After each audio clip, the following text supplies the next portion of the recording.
We are definitely in a storm pattern right now as of this taping. And I hope it's not like the winter that we had in, 2014, where every Sunday into Monday we were dealing with a foot plus of snow. Now, I wasn't here yet, I was with National Grid. But I will tell you, coming here, we do things slightly different, but we still have to follow the same sort of procedures. So before a storm, my team, the management team here, we sit down and we prep. And prep can be anything from, what are we getting, what are we seeing, who are we holding overnight, right? Are we holding one line crew? Everybody? Is everybody coming in? What's the timing? What's the impact? That's our chance to kind of go through it. And weather is dynamic. It's just going to change, right? It's going to change mid-storm. It's going to change right before it happens.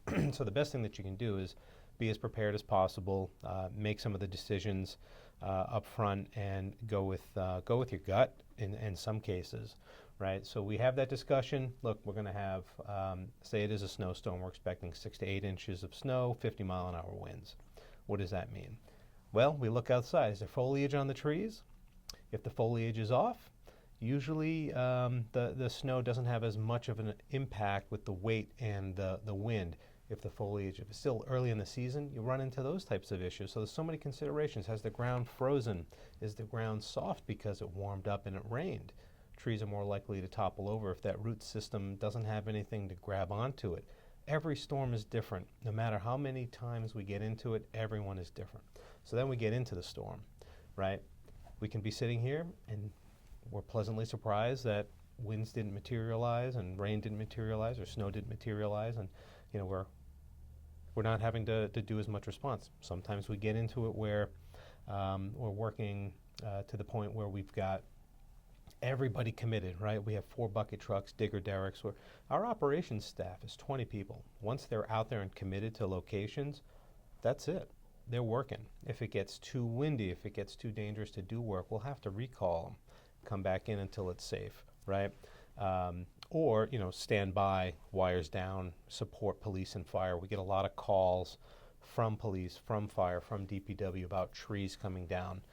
We also have to worry about logistics. If nobody has power in the area, where do you get food? You got to feed everybody, right? So we have frozen meals downstairs in our garage freezer that we can whip up pretty quickly. Overnight sleeping, everybody has to sleep at some point, even though the guys will work long shifts, hard shifts. We've got air mattresses, things like that. Keeping them on site is usually preferred than sending them home just to get 4 to 6 hours rest and rush on back.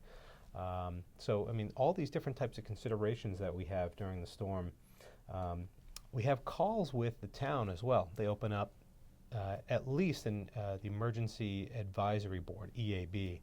So we have a call with the town manager, Mike Borg, the fire chief, police chief, kind of going through all of it and see what the local impact is going to be. NAED is focused on power and public safety around power. Police and fire are dealing with other things now, flooding, and sometimes they'll get calls about wires down. Sometimes the wires aren't ours. Sometimes they're communications, they're Verizon or Xfinity. We do not want the general public trying to identify what's what. Call us if you see it. 508-643-6300. We do have a third-party call center that works overnights, weekends, and if we need that overflow, call into it and they'll help prioritize. We'll prioritize, they'll help document it so that we have a listing of what's going on. But like I said, every storm is different. It's hard to prepare to a certain point, but we have to check certain boxes to make sure that everybody's on the same page and everybody knows what their focus is going to be during the storm. And that is safety, emergency services, power restoration, and making sure that we're communicating to the town, to our commissioners, to the community. We are trying to deploy our AMI system. We will deploy it, and there will be a forward-facing outage map, which will help the communication dramatically. It just lets the customers know where the outages are as opposed to calling us. ETAs, estimated time of arrival for our crews, or estimated time of restoration, ETRs, are getting harder and harder to give, right? Because of the nature of these storms, they're coming in quick. They're in and out.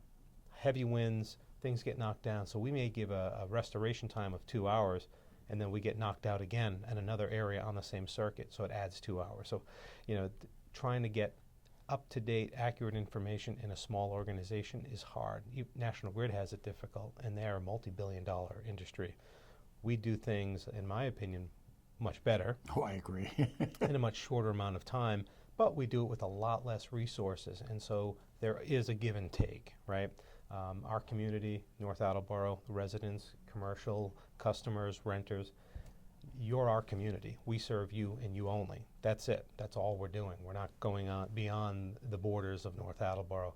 Mutual aid is a different thing. If another community needs help and we can spare it, we will. But this winter season, I'm hoping that we get out of this pattern and we deal with things that we can expect.